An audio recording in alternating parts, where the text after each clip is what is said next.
জান্নাত পাঁচ শ্রেণীর মানুষের জন্য আশা করে। এক নাম্বার হলো কোরআন তেলাওয়াতকারী মানুষ। আল্লাহ নবী বলেছেন, মান করাআল কুরআনা হরফান ফালাহু আশরু হাসানা, যে ব্যক্তি কোরআন থেকে একটা অক্ষর পড়বে, নামায় আমলনামায় 10টা আল্লাহ নেকি লিখে দেবে। সুবহানাল্লাহ। আল্লাহ নবী বলেছেন, খায়রুকুম মান তাআল্লামাল কুরআনা ওয়া আল্লামাহু, তোমাদের মধ্যে উত্তম ব্যক্তি হলো ওই লোকটা যে কোরআন শিক্ষা করেছে, অপরকে কোরআন শিক্ষা দিয়েছে। জোরে বলুন সুবহানাল্লাহ। ছোট্ট একটা পরীক্ষা নিচ্ছি, রাগ করবেন না কেউ। বাবা বলুন তো দেখি, এই জলসা, এই চাঁদা তুলবো ভয় নেই, চাঁদা তুলবো না ভয় নেই, এই জলসা আগামী বছর আপনারা করতে চান হ্যাঁ না? একটু হাত তুলে দেখবেন, দয়া করে হাতটা তুলুন তো দেখি। লজ্জা করছেন নাকি হাত তুলতে? কেন বাবা? নামান, হাত নামান। বাহ বাহ, তাহলে আপনারা আগামী বছর এই জলসা করবেন, এটা সমর্থন করলেন, ঠিক না বেটি? আরে ভাই বলুন না, করবেন। বাহ। এবার আমি বলি যে একটা পরীক্ষা নেব, দেখি এবারে হাতটা তুলে দেখান তো দেখি। আগামী বছর জলসার আগের দিন পর্যন্ত 1 বছর হাতে বাকি। এই 1 বছরের মধ্যে কে কে আছে কোরআন পড়াটা শিখে নেবেন? আর হাত তুলবেন। এই তো ঈমান। তোমরা কোরআন শুনতে ভালোবাসো, পড়তে ভালোবাসো। কিছু বুঝতে পারছেন আমার ভাষা? কোরআন শুনতে ভালোবাসো, পড়তে ভালোবাসো না। আল্লাহ কোরআন পড়তে বলতো। কদিন লাগে কোরআন শিখতে? কদিন লাগে কোরআন শিখতে? মাত্র 30 মিনিট করে, 30 মিনিট করে প্রতিদিন ইমাম সাহেবের কাছে, আলেমদের কাছে বসে 30 মিনিট করে, বেশি নয়, 40 দিন বসবেন। 40 দিন শেখা হয়ে যাবে, শেখা হয়ে যাবে। আপনি তো কোরআনই পড়তে পারেন। এখানে যত লোক পুরুষ বসে আছেন, এখানে যত পুরুষ বসে আছে, বেশিরভাগ পুরুষ কোরআন পড়তে পারে না, ঠিক না বেটি? আর মেয়েদের বসে জায়গা আছে তো? হ্যাঁ, ওখানে যত মেয়ে ছেলে বসে আছে দেখবেন, ওখানে যত মেয়ে ছেলে বসে আছে, বেশিরভাগ মেয়ে ছেলে কোরআন পড়তে পারে, ঠিক না বেটি? এইটা কেন হলো বলুন? বলুন ভাইয়া, মানুষেরা বলুন, এই সর্বনাশটা কেন হলো? পুরুষরা কোরআন পড়তে পারলো না, আর নারীরা কোরআন পড়তে পারলো কি করে? কারণটা কি? সর্বনাশটা আপনারাই করেছেন। সেই সর্বনাশটা আপনাদের একটু তুলে ধরছি, শোনো। আপনারা যখন বিয়ের দেখাশোনা করেছিলেন, বিয়ের দেখাশোনা করতে গিয়ে কি সর্বনাশ করেছেন শুনে নিন। যারা যারা বিয়ের দেখাশোনায় গেছে, কিয়ামতের মাঠে আল্লাহ তাদের প্রত্যেকে ধরবে, প্রত্যেকে ধরবে কিয়ামতের মাঠে। যারা বিয়ের দেখাশোনায় গেছে, বিয়ের দেখাশোনায় গিয়ে আপনারা কি করেছেন? মেয়েটিকে বলেছেন, তোমার নাম কি? তোমার বাপের নাম কি? তোমার মায়ের নাম কি? তুমি কোরআন পড়তে পারো? মেয়েটা বলেছে হ্যাঁ। কোরআন পড়ো। অতগুলো লোকের সামনে মেয়েটার কোরআন পড়া শুনেছিলেন, মনে আছে? নামাজ পড়তে পারো? বলেছে হ্যাঁ। নামাজ পড়ো? মাঝে মাঝে পড়ি। ঠিক আছে, যাও, চলে যাও। এবার মেয়ের বাড়ি থেকে যখন ছেলে দেখতে গেছিলেন, ছেলেটাকে কি একবারও জিজ্ঞাসা করেছিলেন? ছেলেকে কি জিজ্ঞাসা করেছেন? তোমার নাম কি? তোমার বাপের নাম কি? তোমরা ক ভাই বোন? তুমি কি ইনকাম করো? ইনকাম একবারও বলেছিলেন? এই ছেলে, কোরআন পড়তে পারো? ওযুর ফরজ জানো? গোসলের ফরজ জানো? তায়াম্মুমের ফরজ জানো? নাপাক থেকে কিভাবে পাক হতে হয় জানো? একবারও বলেননি, খালি খেয়ে এসেছে। ওরে দেখাশোনায় যারা গেছে, ওদের যে আল্লাহ কি করবে কিয়ামতের মাঠে। দেখাশোনা মানেটা কি? দেখাশোনা মানেটা কি? খেতে যাওয়া?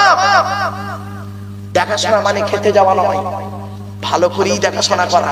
শুনে রেখে দিন বাপেরা, অনুরোধ করে বলে যাচ্ছে, কথাগুলো মাথায় রাখবেন। এর ফলে কি দাঁড়ালো?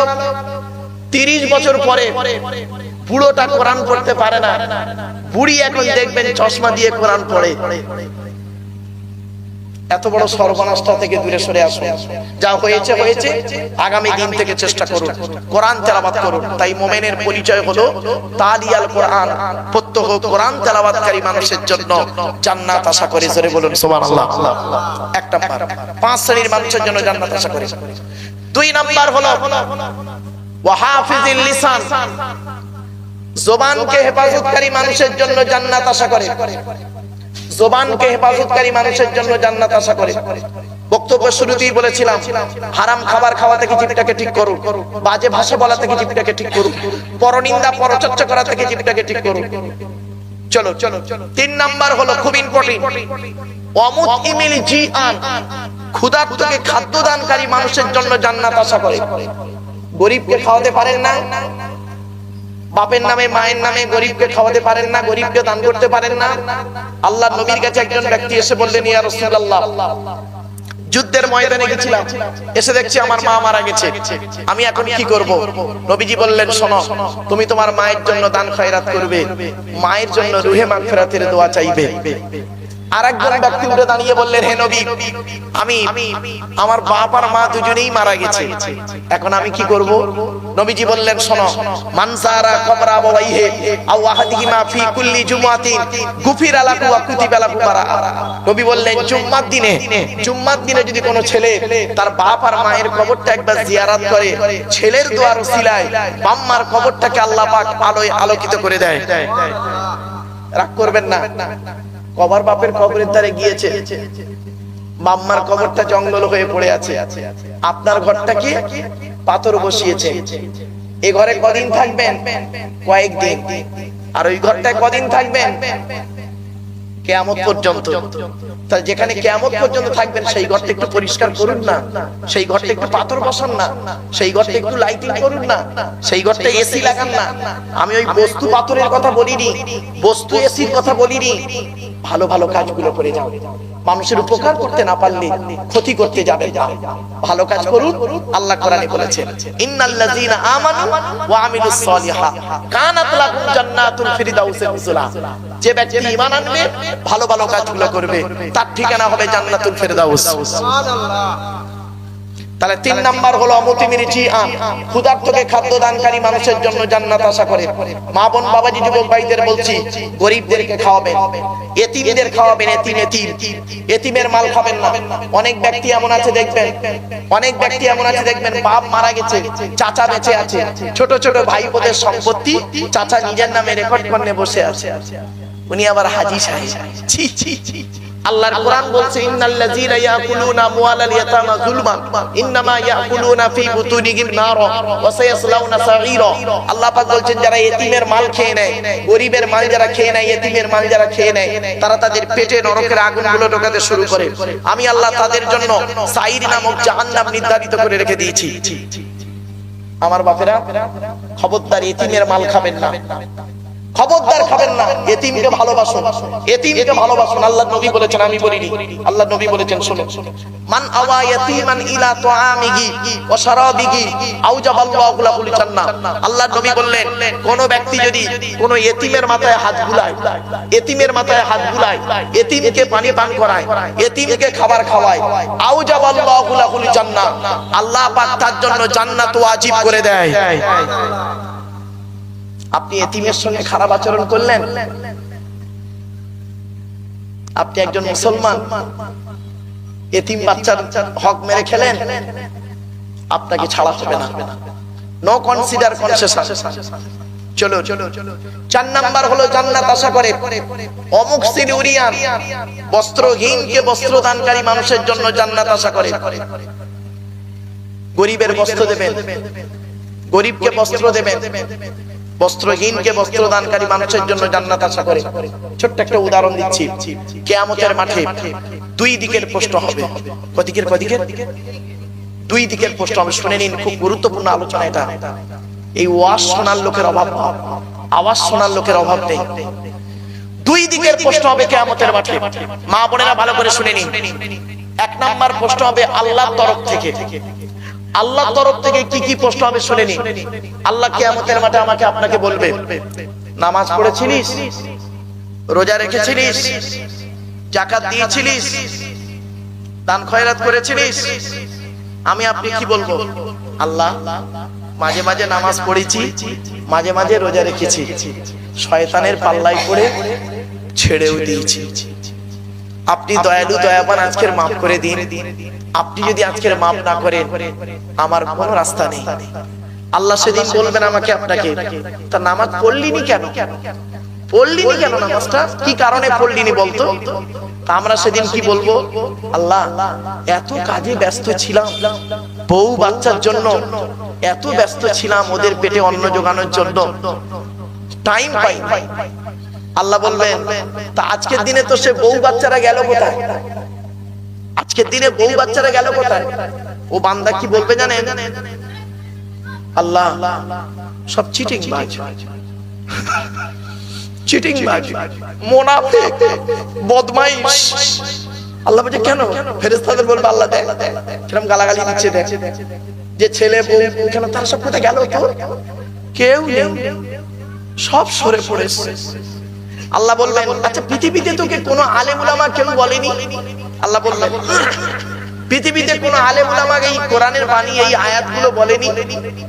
ইয়া আইয়ুহান নাসুত্তাকু রাব্বাকুম ওয়াখশাউ ইয়াওমান লা ইয়াজজি ওয়ালিদুন আন ওয়ালাদিহি ওয়ালা মাউলুদুন হুয়া জাযিন আন ওয়ালিদিহি শাইয়্যা।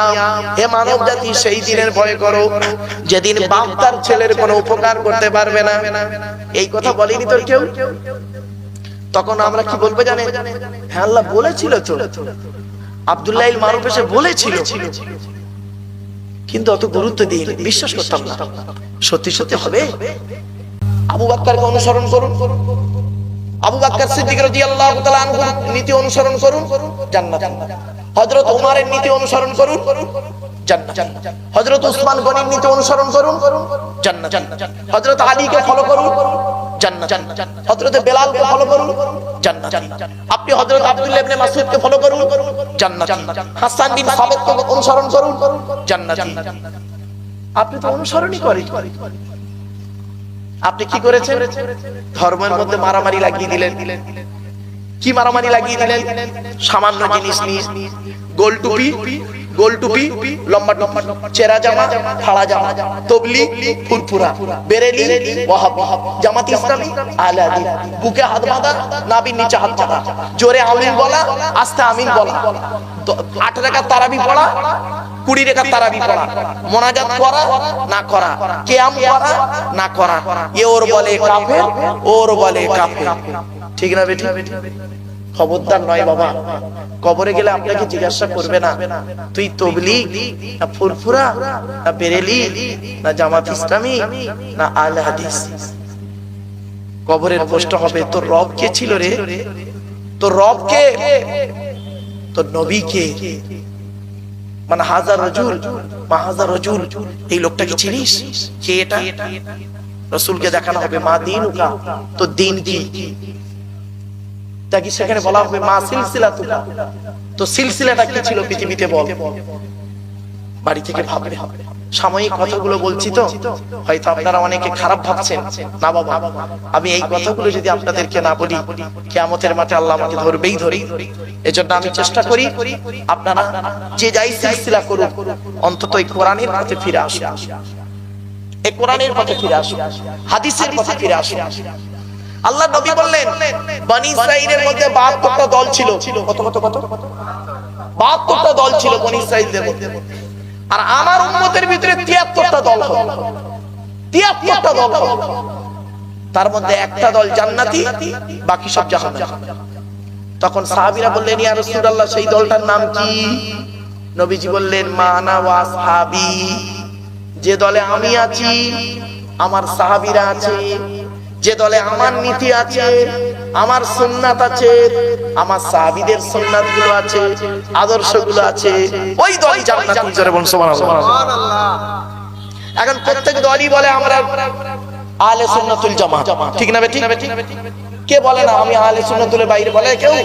সকলেই বলে আমরা আহলে সুন্নাতুল জামাত। কিন্তু বাবা কে অরিজিনাল আর কে নকল ওই মাঠে দেখা হবে। ওই মাঠে। কোন মাঠে? কোন মাঠে? জোরে বলে। কোরআন কি বলছে দেখি। আজকে ওই সূরাটার তাফসীর করব বলে, ওই সূরাটার তাফসীর করব বলে কোরআন নিয়ে বসেছিলাম, কিন্তু দুঃখের বিষয় কি জানেন? পরিবেশ আমাকে সাথ দিল না। 4-5টা মানুষ নিয়ে বসেছিলাম, খুব বড় আশা ছিল ওই সূরাটার তাফসীর করব, সেই সূরাটার নাম বলি। সে মাঠটার নাম কি? কোরআন বলছে ইয়াউমা ইয়াজমাউকুম লিয়াউমিন জামঈ যালিকা ইয়াউমুত তাগাবুন। 28 নম্বর পারা 16 নম্বর পৃষ্ঠার প্রথম নাম্বার লাইন, সূরার নাম সূরা তাগাবুনের 9 নম্বর আয়াত। সেই মাঠটার নাম হলো হারজিতের মাঠ। সেই মাঠটার নাম হলো হারজিতের মাঠ। একদল হারবে, একদল জিতবে।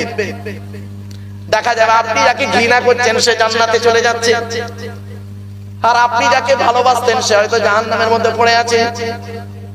হয়েছে বাবা? বাস্তবটাই বলে গেলাম। এই জন্য পৃথিবীতে কাউকে উল্টো পাল্টা বলার আগে 10 বার ভাববেন।